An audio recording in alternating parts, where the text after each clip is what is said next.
And by the way, guys, this DVD along with some of my other DVDs are actually up for sale right now. My mom actually just sold them because we're getting rid of some of the DVDs that we don't really need, including this one. I'm not really a fan of Westerns personally, but my mom's actually selling them on Kijiji right now, and I'm posting a video, trying to post a video right now actually about the DVDs I'm getting rid of. It's taking a long time though because the video's almost 20 minutes long.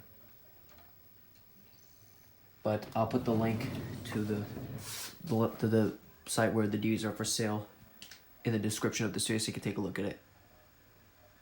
And by the way, it's my only St Clair Vision DVD.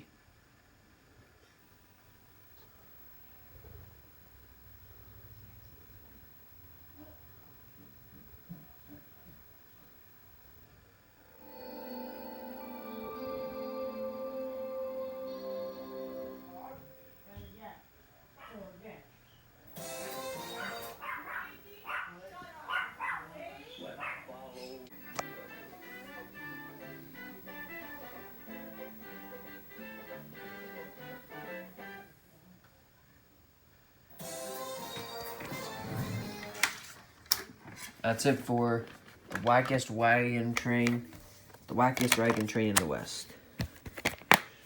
See you in the next video.